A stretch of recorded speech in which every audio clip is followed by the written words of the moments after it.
Assalamualaikum, apa kabar semua? Kembali lagi bersama saya Rizal Fauzi. Huawei Watch Fit 5 standar. Bukan versi Pro, harganya jauh lebih murah, tapi fiturnya cukup lengkap juga. Apakah kenyamanan dan juga kualitas sensornya sama dengan Fit 5 Pro? Oke, langsung aja kita bahas. Huawei Fit 5 standar dibanderol di harga yang jauh lebih murah, tentu ada banyak ya fitur-fitur yang dipangkas dari versi Pro-nya. Tapi sebelum ngebahas fiturnya, kita bahas dari desain. Desain Fit 5 Pro dengan Fit 5 cukup beda, tapi keduanya sama-sama nyaman untuk penggunaan harian. Apalagi Fit 5 dimensinya lebih kecil daripada Fit 5 Pro. Jadi sebenarnya untuk fitness tracker harian, dibawa tidur, jujur ya Fit 5 lebih nyaman daripada Fit 5 Pro. Kemudian yang membedakan juga tentu material. Kalau Fit 5 Pro itu ada campuran titaniumnya di bagian bezel, ini ya biasa aja ya, aluminium alloy. Kemudian kacanya juga gak semewah versi Pro yang udah pakai safir.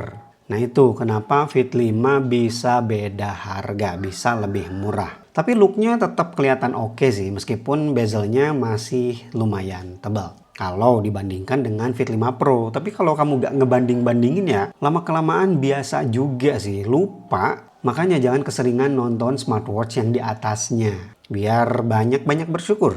Kelengkapan tombol, sama punya dua tombol, tapi yang bikin beda tombol bagian bawah. Kalau Fit 5 Pro, tombol bawahnya itu sekaligus sensor untuk cek EKG, kekakuan arteri. Sedangkan di sini ya tombol biasa aja buat shortcut ke olahraga. Nah, karena gak punya sensor buat cek EKG, jadi fitur kesehatannya juga dipangkas nih di Fit 5 standar. Tapi tenang ya, untuk olahraga sama-sama lengkap. Fit 5 standar ini mendukung 100 lebih mode olahraga. Tapi saya seperti biasa ya, bakal review untuk kebutuhan larinya aja. GPS-nya cakep, udah dual band juga, jadi di kondisi-kondisi sulit gak bakal banyak struggle gitu. Tapi memang jujur ya, hasil pengetesan saya, GPS Fit 5 ini gak sebagus Fit 5 Pro meskipun sama-sama dual band nih. Ke Strava juga gak tahu kenapa kemarin aman di Fit 5 Pro, di sini malah ada koreksi lagi. Ya, betul. Saya gak salah ngomong, perbedaan jarak di aplikasi Huawei Health ke Strava itu memang koreksi. Kemudian kualitas heart rate juga gak sebagus Fit 5 Pro. Ya memang versi Pro kan udah pakai sensor TrueSense ya, sedangkan untuk Fit 5 standar masih sensor biasa aja. Tapi sekali lagi untuk lock GPS cepat karena memang udah dual band juga, pakai sunflower antena teknologi, metrik olahraganya juga sama lengkap di aplikasi ataupun di smartwatch-nya langsung. Sekarang kita lihat running UI-nya, menurut saya sih sama-sama lengkap ya, sama dengan versi Pro-nya. Jadi untuk kebutuhan lari, no problem sih. Kalau memang kebutuhan utamanya lari, mending Fit 5 aja daripada Fit 5 Pro ya. Kecuali kamu ngejar akurasi sensor yang tadi saya sebutkan ya. Tuh, masih ada ambang batas laktat juga di sini.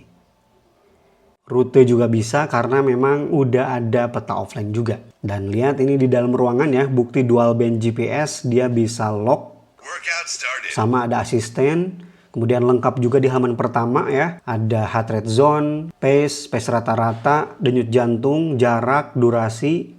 Ini yang keduanya, yang ketiganya, yang keempat, kelima. Masih sama bro dengan versi Pro ya.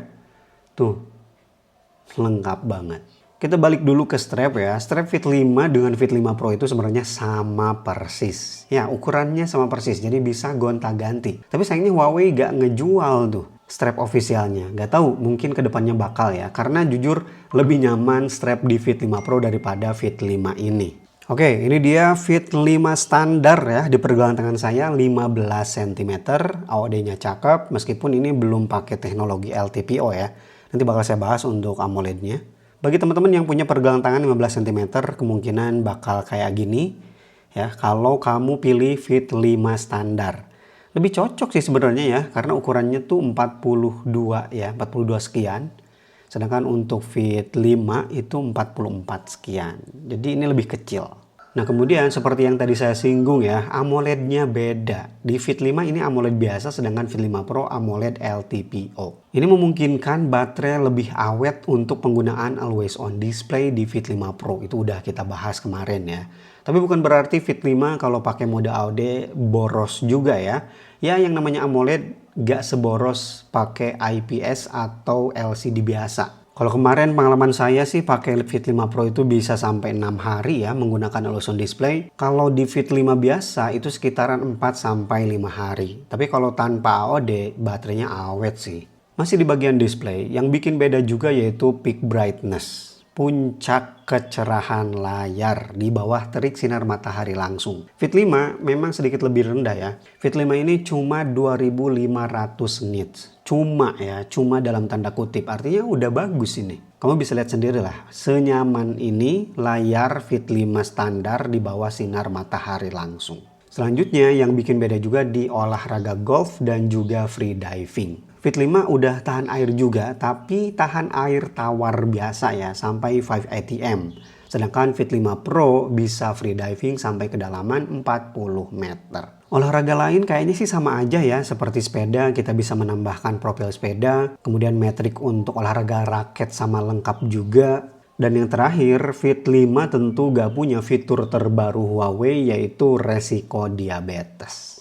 Oke, itu dia review saya untuk Watch Fit 5 standar. Bagi kalian yang pengen breakdown secara lengkap ya, tunggu di segmen tes sensor. Jadi bagi siapa nih cocoknya Fit 5 standar? Bagi kalian yang butuh smartwatch ringan, nyaman dipakai harian, dibawa tidur, fokus olahraganya lari, atau fitness tracker dan pemantauan kesehatan standar alias dasar-dasar aja. Dan tentunya yang terakhir bagi kalian yang punya budget kecil ya. Jadi sangat worth it sih kalau kamu gak terlalu butuh fitur-fitur yang ada di Fit 5 Pro. Fit 5 juga sudah lengkap. Oke, Rizal Puzi pamit. Wassalamualaikum warahmatullahi wabarakatuh.